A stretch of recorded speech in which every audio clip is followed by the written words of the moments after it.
Hey everyone, and welcome back to Open. Our last guest is a special education educator and spoken word artist who started writing poetry as an outlet for self-expression, creating Dijah's Diary, which invites listeners to feel like they are taking a peek into her diary as she shares her vulnerability around processing grief, love, and healing. And here to share more, please welcome Dijah's Diary, Khadijah Donaldson. Hello and welcome. Hi, I'm so happy to be here. Yeah, we're happy to have you as you have experience sitting in the audience. Our segments have this healing component Definitely. to them, right? Yes. So it's wonderful to close with you in just discussing this ability to share your personal stuff Yes. publicly, because I'm going to assume Dijah's diary is Yes. rather intimate. Yes, very intimate. Yeah.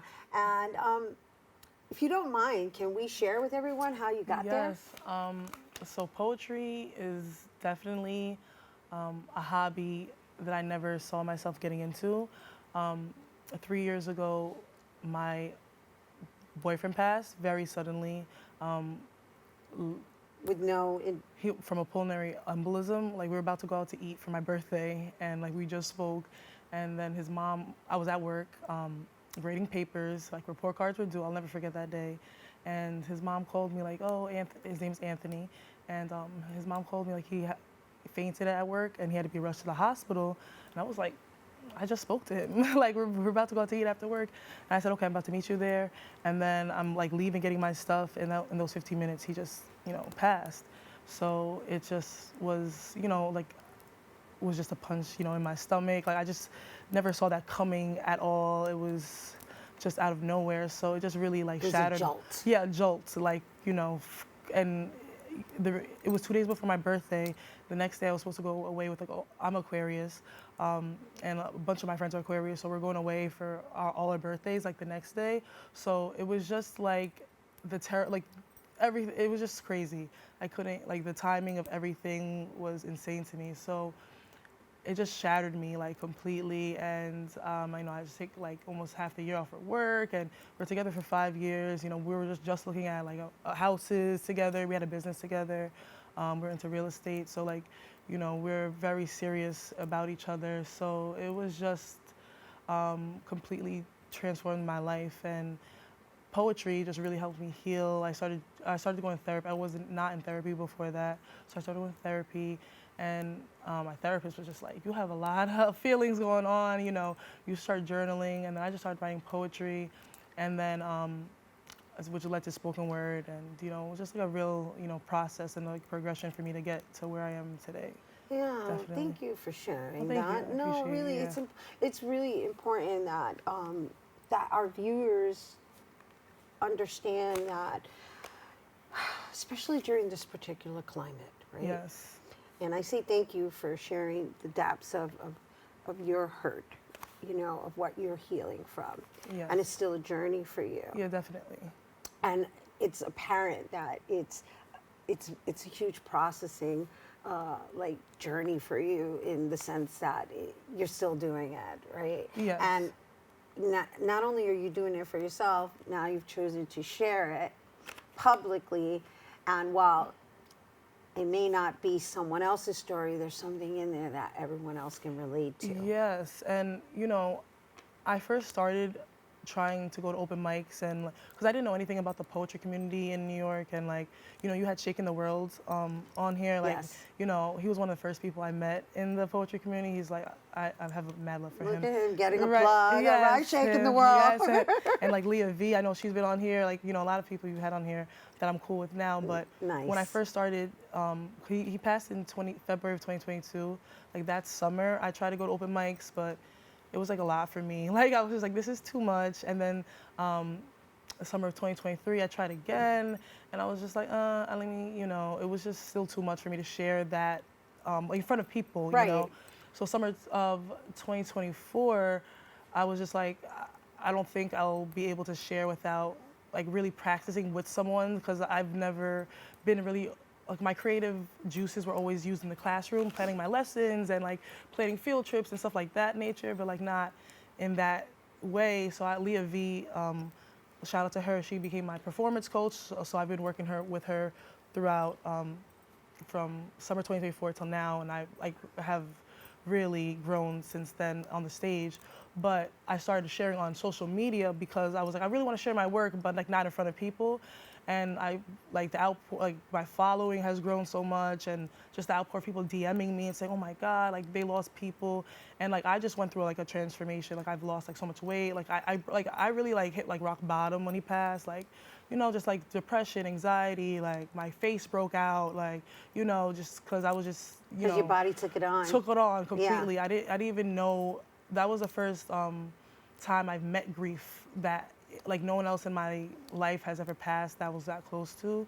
Not even like my grandparents have passed when I was like little, you know. So not a friend. So I've never had any experience with grief like that. So my body really went through it. So I just started to speak openly about my experience, and a lot of people like I had like 1,100 followers. Like now I'm almost have like 5,000. You know, just started speaking and just the outpour of love in my comments and DMs, and it's just, you know, real. So now that's like my purpose. I feel like just I try to tell people like don't care. Like I used to care so much and be scared of what people think, and now I'm just Right. like, yo, just speak your story. Yeah. You never know who you're touching. Right. You know. So Yeah. I really feel that's a very important. Yeah, and just in listening to you, you know, I can say that your process is also helpful to individuals from the place of understanding that when you write it down, you're releasing it from your body. Yes. And so, based on what you're sharing, it was like, okay, I got that step in, but you needed more because you're still healing. And so now sharing it with the public is another way of releasing. Yes, definitely. Right? And now expanding it into the social media outlet, which is an entirely broader audience, it's another level of releasing. Yes, definitely. And so in that process of your release, you're sprinkling healing possibilities to for everyone else because of, as I mentioned, that relatability, even if it's not their story, it's the actual relation to loss and grievance, and we're dealing with a lot of it right now, as, you know, as a society. Yes, definitely, yes. I've like, and, you know, and it makes me feel so good, like when people say like, you know, I've lost my dad, I've lost my partner, I've like, you know, like, we weren't married, so other widows have reached out to me too, and I also have my poetry content is about, you know, just women empowerment too, and also about like dating and stuff. So I try to make relatable content too. So just when people can just relate, it just makes me feel good in general. So I just really like, especially like now, current day, what I write about too. So it does, I love to share my my thoughts, anything now. It's such like night and day of how I was 3 years ago and like so scared and so timid, and now it's, you know, it's definitely a process, and that is, I feel like, a big part of my platform and my purpose. Like I understand it because it took me so long, like years, like, you know, and I say the summer because I'm a teacher, so like the summer is when I really like regroup and like, what do I want to do with this? So like, you know, summer 22, 23, 24, and now, you know, I finally feel like I'm reaping the benefits of, you know, everything I've really put in, because like now, like people are really coming up, like, you know, I have a lot of shows coming up, people are always hitting me up to do shows and stuff. What I'm like, grade do you wow. teach? I teach 7th and 8th. 7th and 8th. Yeah, math oh my and gosh, science. That's a tough year. Oh yes, it definitely definitely is. But I love them. But yeah, but I can only imagine because they're going through it Yes. in an entirely different way. I want to say amplified because, you know, the pandemic really did a number on everybody. A number for sure. And I've done some poetry at my school with my students and the band with my school. I performed with them. They actually asked me last week to do something at the end of the month for Women's Month once my principal found out I did poetry. So it's like really nice to be doing that at my school community as well. So it's really nice. Like, you know, I never thought I would be in like this realm at all, but it's crazy where life just takes you. Well, it's beautiful when you can surrender into wherever it leads you. That is true too. That is true. Yes. Yeah, right. No, because I feel like I was against it for a while. I'm like, nah, like let me, because before I feel like him and I had a business like real estate, and like, you know, I wanted to get into flipping houses, And after he passed, I wasn't interested in doing that, but I felt like I was trying to force God myself, and I was like, I don't want to do this. Like, just go into what God is naturally just pushing you into doing, and now I am. And now you're healing. Yes, definitely. Not only yourself, everyone that touches, Yes. that is touched by you, Yes. and or crosses your path. Yes. What a beautiful place to be. Yes, I'm so proud and happy. And we're proud to share you with our viewers. Thank you. So thank you for bringing it here. Yes, thank you. I'm happy Oh to my be here. gosh, you guys, stay tuned because we're going to get a page Yes. from Dijah's diary after the break you don't want to miss. Hey everyone, welcome back here now to perform Close to You. Let's give it up for Dijah's diary. Being close to you is my favorite type of intimacy, and I mean that very literally. I want to be close like skin to skin, just like when you have a newborn, so I can get a dose of your hormones. I want to feel your prolactin, endorphins, and prolactin vibrate against my limbs. While I lay on your chest and confess my fears to you and my past sins. Our hands so intertwined, you can't tell when mine starts and yours begins. I want you to hold me close, and please be thorough. I want your hand to graze up and down my spine and to trace every stretch mark that appears on my torso. And you have all night, so take your time, go real slow. Being so close to you allows room for deep conversation, which allows me to take a look into your spirit. The physical's great, but I'm more concerned with your soul. Do you have the emotional intelligence to console me when I'm overwhelmed by emotions when days are tough? Or will you tell me that you had enough? Can you walk with grace and humility? Are you able to think critically? Are you honest? Can I trust you out in these streets, or will another girl be in my DMs with screenshots of receipts? Will you cause my stress levels to increase? Because I'm only interested in a man who can offer me some peace. The soul. That's what I truly adore. And if your soul speaks to mine, I'm gonna wanna feel it more and more in abundance. That's what you call love galore. But unlike SZA, I don't wanna confine to just the weekend. I wanna feel it Monday through Sunday, and on weekends, I wanna freeze time, phone on D&D like we shutting out the world and we put everyone on ignore. That every inch of my body you take time to explore. You study it like a book so you can know me to my very core, so you can have me saying, encore, encore, encore. I want to be close to you where vibing feels so therapeutic. I want our energies to play like a symphony. Baby, I want to make music. And I'm not talking about auto-tune. I'm talking about something raw, like vocals and a guitar, acoustic. And I want to be the only person that sees that side of you, so the access to you feels so exclusive. Like you're my mystery, so elusive.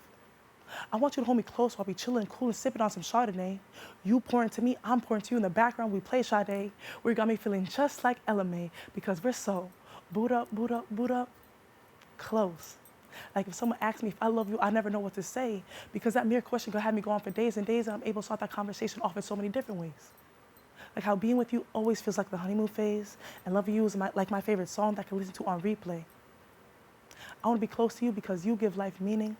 Like I can never picture myself leaving. Like every day I wake up, I feel like I'm dreaming.